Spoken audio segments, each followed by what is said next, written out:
શ્રાવણમાં કરખડીનું અનોખું શિવધામ. પાદરા તાલુકાના કરખડી ગામનું શ્રી તામેશ્વર મહાદેવ મંદિર શ્રાવણ માસમાં ભક્તોની આસ્થાનું કેન્દ્ર બન્યું છે. અહીં સ્વયંભૂ શિવલિંગ હોવાની ધાર્મિક માન્યતા છે. શ્રાવણ દરમિયાન મોટી સંખ્યામાં ભક્તો દર્શન કરી પૂજા અર્ચના કરે છે. મંદિરમાં અભિષેક, લઘુરુદ્ર સહિતની વિશેષ ધાર્મિક વિધિઓનું આયોજન કરવામાં આવે છે, જે શાસ્ત્રી પિયંક પંડ્યા પિન્ટુ મહારાજ દ્વારા કરાવવામાં આવે છે.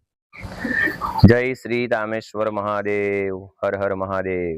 આકાશે તારકમ લિંગમ પાતાલે હાટકેશ્વરમ મૃત્યુલોકે મહાકાલમ ત્રૈલિંગ નમોસ્તુતે. પવિત્ર શ્રાવણ માસની અંદર ભગવાન શિવનું પૂજન કરવાથી ખૂબ જ ધાર્યું પુણ્યફળ પ્રાપ્ત થાય છે. અને આ શ્રાવણ મહિનાની અંદર કરકડીની સીમમાં આવેલું શ્રી તામેશ્વર મહાદેવ એ હાજર છે. આ ભગવાનનું જે સ્વરૂપ છે એ વર્ષની અંદર 3 વખત એમનો આકાર બદલતો હોય એવો આભાસ અમને થાય છે. એટલે અહીંયા આગળ જે કોઈ ભાવિક ભક્તો આવે છે એમની દરેક કામનાઓ લઈને એમની બધી કામનાઓ પરિપૂર્ણ ભગવાન શ્રી તામેશ્વર મહાદેવ કરે છે.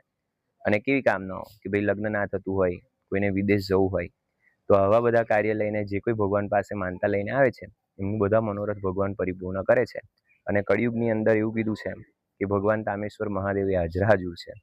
3 પ્રકારનું જે મનુષ્યમાં ગુણ રહેલો છે જેને તામસી ગુણ કીધેલો છે, સત્વ, રજ અને તમ. તો એમાં તમો ગુણના અધિષ્ઠાતા ભગવાન તામેશ્વર મહાદેવ છે. અને એમની પૂજા કરવા, દર્શન કરવા આવો તો ભગવાનની કૃપા તમારા ઉપર અવશ્ય વરસે. જય શ્રી રામેશ્વર મહાદેવ. હર હર મહાદેવ.